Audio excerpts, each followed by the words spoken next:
Your sensors are correct. Do not adjust your heading.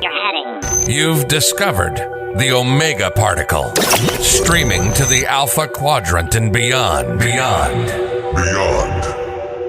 Here's your host, the anchorman of the Federation, the Doctor of Dilithium. This is Jonathan Wiegand.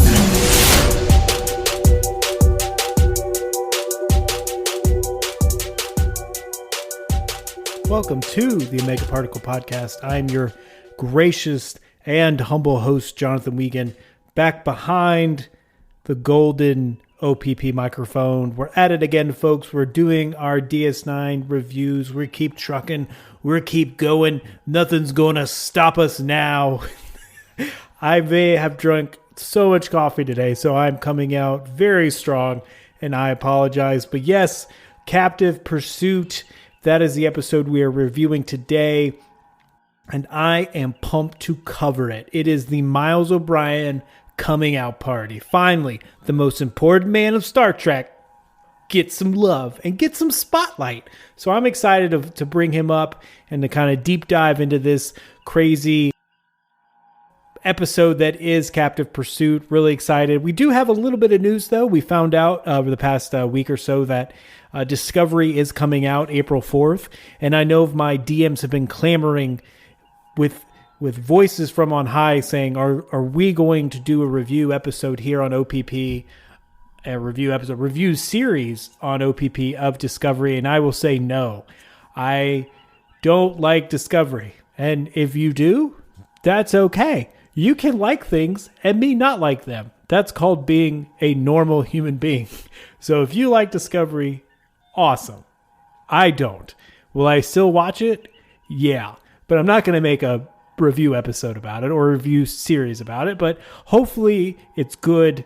I want it to be good. So let's go on that. Hopefully it's going to knock our socks off. I'm getting a lot of looks from the team. They don't think so. Well, anyway, that's not what we're here to talk about today. Also, some in-house news. I am going to be going on vacation soon, so I'm probably not going to come out with an episode. Maybe the second or third week of March. We'll see. Exactly. It's kind of weird how it always ends up with our schedule, but never fear. We'll still have many, many great episodes before then.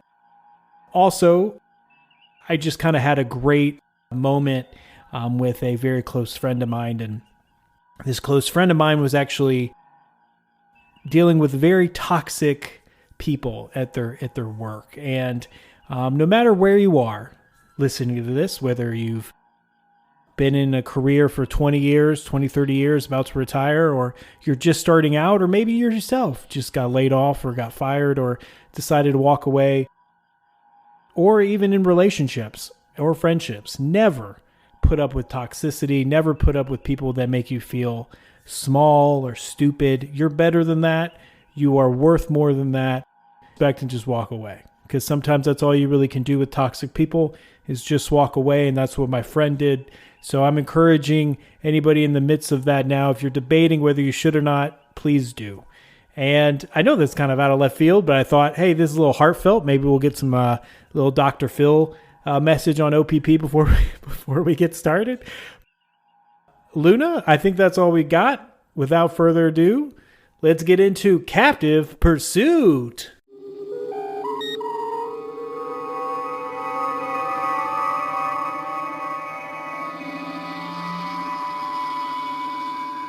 So I'm sitting here with my Coca-Cola spiced, and no, that's not alcoholic. So long story short, I got gifted this 12-pack of Coca-Cola's. Is it spiced? Luna, the intern, everybody. Okay. And it tastes, I don't know, like Christmassy Coca-Cola. I don't know. Again, we don't get paid through any advertisers or anything on the show, but so if you hear that, that's why. But I'm just tasting this for the first time, and maybe I shouldn't have done that when we decided to go live and start recording. But I'm all over the place tonight, folks. But we're going to focus in here. And so with Captive Pursuits, kind of our first thought is it reminds me of just this, who's coming out of the wormhole this week. It's kind of that style of episode. And this one really kind of skews any serious attempt at any world building in the DS9 arena, and it's just a very straightforward story for the most important person in Starfleet history, Chief Miles O'Brien. I mean, don't get me wrong, there's a few twists here and there, and the episode's resolution is a subtle reminder, hey, we're not in Kansas anymore. This is very different than the starship. But to me, for the most part, Captive Pursuit is just this kind of an excuse to give Colomini just the much deserved focus that he deserves and that I want to see more of, damn it. I mean, and don't get me wrong, there is some moral complexity to this episode, which is great. I mean, it's kind of reminds me of the episode we just did a couple weeks ago called Babel. And I mean, it's very formulaic, it's not so much that we know everything that's going to happen. It's that we know at the end, the resolution is going to be all tidy and complete. And that they're very classic original series, what we call standalone episodes. They're kind of a universe in and of themselves. Nothing, you cannot watch it and be perfectly okay to see the rest of DS9. It's not really going to earth shatter anything, and there's no callbacks to it. That's just the way it is, and a lot of times we get that in DS9 and in other Star Treks, and that is a classic Trek trope, so I'm not going to harp on that or complain about that too much. Yeah, Luna, it is formulaic. Look, so in like Babel, the doctor discovers a cure for the virus, and then O'Brien helps his alien buddy capture, and then they go on their merry way. I mean, they kind of linger there if you watch this show, but it is what it is. It's true of every show, like I just said, but I mean, there's no direct consequences that we ever see. Either way, let's not get into that right now. We have a lot to cover today. So for those of you who have not watched Captive Pursuit in some time, we're going to give a quick recap here. And if you have, wonderful, we're going to give another recap. So don't worry, guys. In this episode, an alien ship of just unknown origins comes through the wormhole like a bat out of hell, like meatloaf at a buffet, and it docks at Deep Space Nine. So the ship has been very damaged, and Sisko sends O'Brien to check it out and to also talk to the pilot, based on the idea that, maybe O'Brien would have a warmer welcome than this delegation of Starfleet officers. And that right there is just wild to me, because in all the other shows, especially TNG, you see this just reverence and over the top and this just crazy obsession and the right first contact protocols, and it's just overdone. And then now you just have Sisko be like, yeah, man, just go say hi to him in the hallway and say what's up. It might be a little bit better than having all the guys come out. So I think that's kind of odd, but maybe Sisko is just trying to move the plot along and make this really about O'Brien, because O'Brien makes first contact with this odd lizard-like creature who calls himself or herself or something Tosk. And the two gradually bond, and well, even Tosk doesn't kind of provide information about his background or exactly what his damages sit. He said that, the wormhole damaged my ship. But, O'Brien's not buying it. There's all this phaser fire all over it. And eventually, Odo catches Tosk trying to break into the station's weapons locker by pretending to be a painting. The alien gets sent to the brig. And then all of a sudden, we have another strange ship arrive through the wormhole. This time, however, they're not responding to hails. They just beam directly into the promenade. They're hunters, and they're looking for Tosk. And to them, this is all part of a quote-unquote game. It's kind of almost a ritualistic point of honor and pride and this eternal struggle between Tosk and Hunter. And it's just this back and forth. And so eventually these hunters get to Tosk and kind of ridicule him and put him through the ringer for being so easily captured by, these humans, and kind of saying you're going to be shameful, you're going to be terrible, you're going to be ridiculed all your life because of how terrible job you did. That's about it. So before they beam out, O'Brien decides to lend his friend a new hand. Sorry. We're not going to cut that. We're keeping that. So O'Brien decides to lend his friend a hand and help him escape, because Cisco goes into before, hey, we can't help this guy. This is prime directive rules, general diplomacy. We can't really interfere with this type of quote unquote game, the most dangerous game, apparently. So through O'Brien's innate bond with Tosk, they have a chance to kind of flourish, eventually get out, and O'Brien sends him on his way, and they're all good. So everyone's happy. They have a cool send-off, and that's about it. That's the episode. Now that we're done with the recap, the thing that sticks out most about this episode is just the chumminess, just kind of buddy that O'Brien has with Tosk. And we haven't really seen this during his TNG days, and it will have a chance to flourish on DS9. We'll eventually see that with Julie and Bashir and their relationship flourish, and them have just that, one of the best bromances from our prior episode, the best bromances in Star Trek, and it's great. But I really like that this is one of O'Brien's first kind of feature episode. He's a very frustrated, he's a bit stressed, but fundamentally he's a very likable character, very great. And I think that's something like openly human about O'Brien that kind of sets him apart from other chief engineers on the Star Trek lore. So in the next generation, we have Geordi, who's not really confident, who's also kind of nerdier and tend to spend his off time and off hours, hitting up ladies and playing dress up with an albino robot. Yes, who wrote that, Luna? Good gosh. So yeah, that's him playing like Sherlock Holmes with Data. So he's a little bit different than O'Brien, and plus then you have from the original series, you have Scotty, who had this kind of swagger and he had the accent, and he wasn't a bad character, but he's more of kind of an archetype, especially in the 60s, and he's never really got beyond that kind of box of stereotype. And to me, he really didn't get truly likable until the film franchise. You get to see him a little bit more. And my personal favorite Scotty moment that I love the most is when he did the TNG episode Relics. It was a guest appearance, but it was great, and especially his famous line when he's at the holodeck, like, I don't want no bloody A or B or C, just give me the Enterprise. And I was like, yes, that is Scotty to a T. And so with O'Brien, it's different from those other two heavy hitters. Brian's a smart guy, he knows his stuff, but he mostly comes across like as a blue-collar guy, down to earth, just doing what he takes to get the job done. It's not even about the doing it part. It's just getting the job done. And that's a very old Family Guy reference that I'm putting in the show, and I don't care.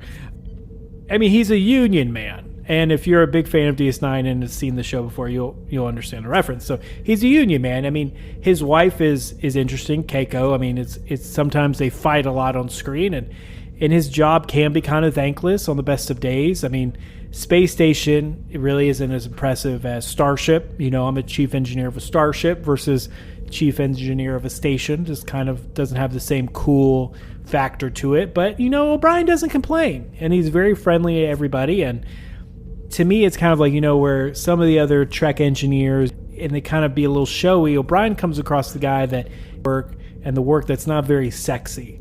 And it has to be done, and I'm going to do it. Whether no one really cares about it or what, it needs to be done to have the station running. And so I think that's really cool and a really good attitude to have, but this man has a very difficult job. But the basic impression that Meany gives the episode is like, yeah, we're going to get the job done. And I think you need kind of characters like that on a show like DS9 to kind of balance the complexity of everyone else. Cisco has this tragic past where he lost his wife, and he has this emissary thing, and then Kira's dealing with this new role in provisional government, and then she's a past freedom fighter, and they're all trying to figure out where everybody's at, and then Odo doesn't know where he is, and then Bashir and Dax are they're just kind of there right now and trying not to get charged with sexual harassment. And then you just have to have O'Brien just kind of hanging out, lighten the mood every once in a while. He's not the comic relief that Quark is. Quark is the comic relief of the show. I think O'Brien's there just to be the good guy without complications. Straightforward, meat and potatoes. Nothing frilly. To me, one of the biggest frustrations in this episode is coming up with a way to help Tosk after the hunters arrive. So you have these hunters show up that look like something out of the 70s with their crazy uniforms, and it just looks very over the top. The helmets and the bling bling bling. I don't know, like the cross chest thing that looks like it's something from Laser Cats. That's a deep SNL reference too, but if you don't know.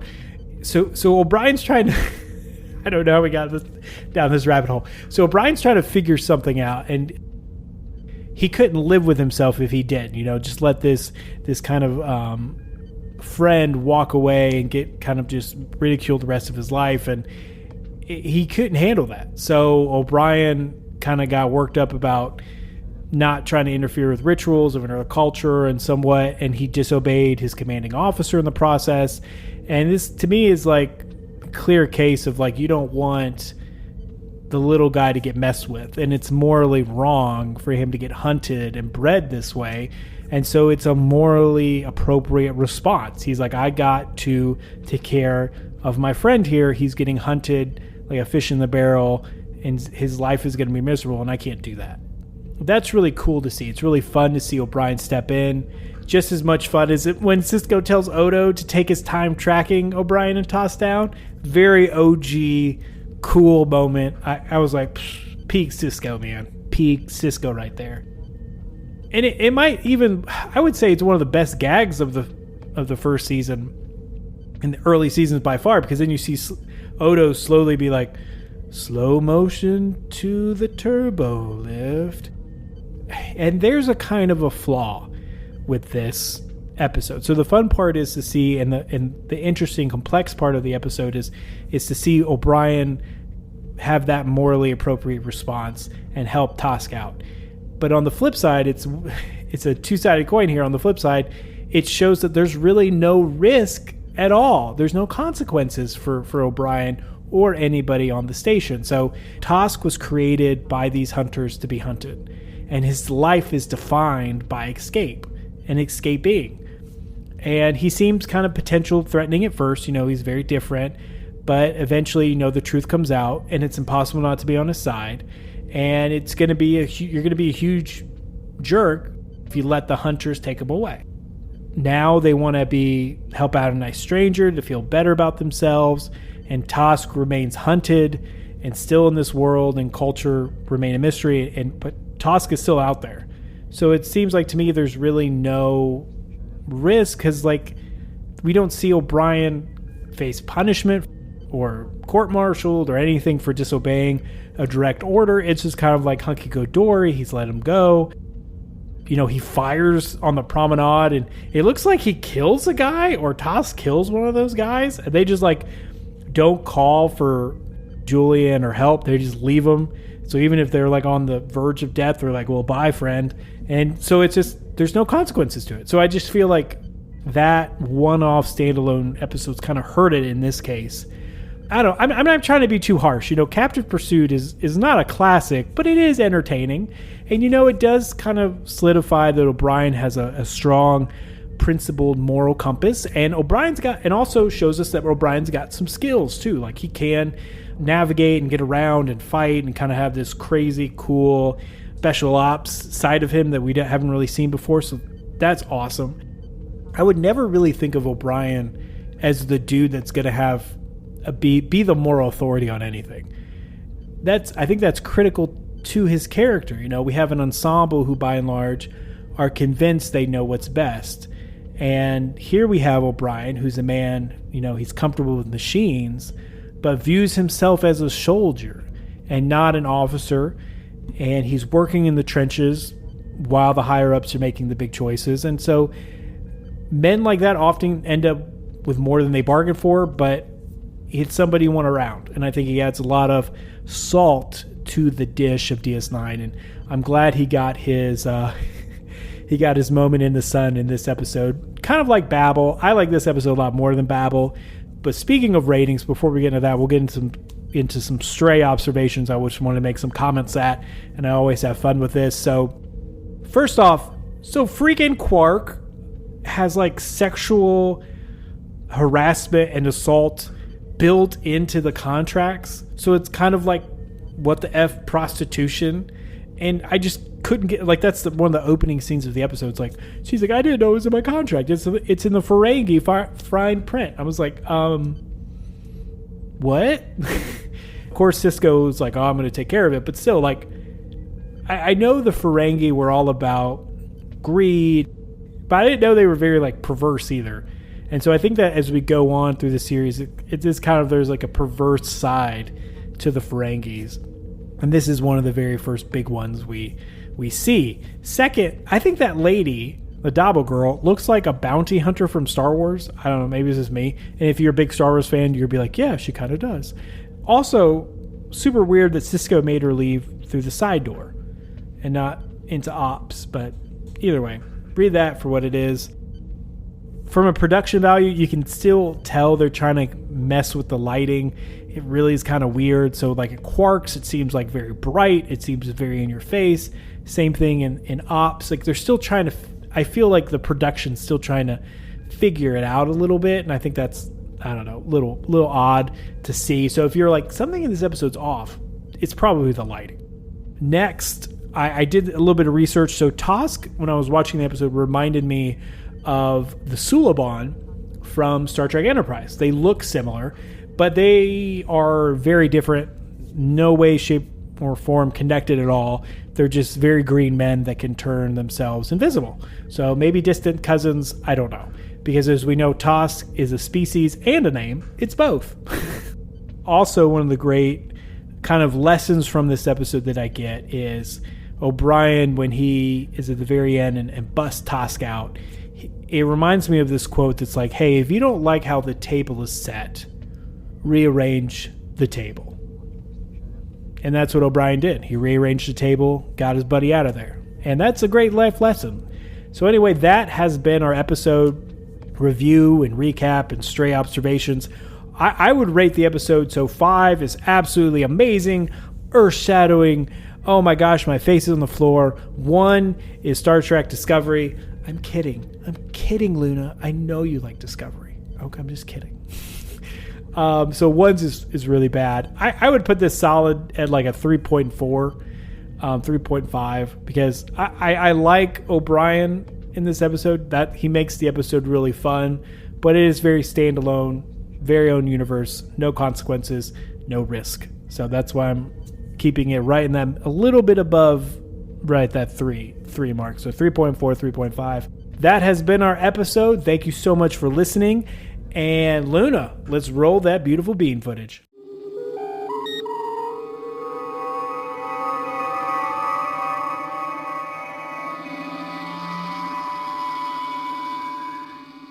Thank you so much for listening.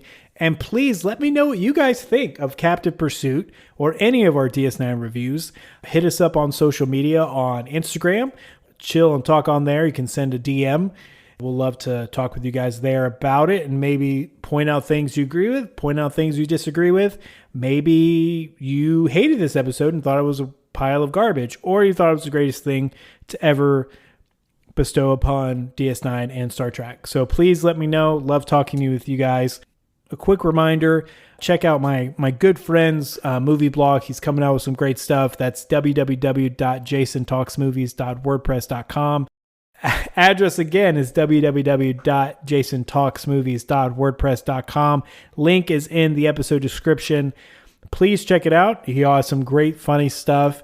I know he's going to be doing some more stuff coming up in the future, so always make it a point to read his blog and his reviews on movies and just everything in life and in between. He even let me know how to fix my leaky faucet, so you never know what you're going to get on there. Again, be on the lookout. We have a couple more exciting episodes coming out, some book reviews coming out soon, so be on the lookout for that. And as always, remember to take care of yourselves. We're getting out of that terrible winter depression, and now our depressions can just go to normal and not seasonal. Is that a terrible joke? That may be a terrible joke. Anyway, feel free to reach out to people, your friends, your loved ones. You're important, you're needed, and we want you here. And with saying that, Luna, second star to the right, straight on till morning.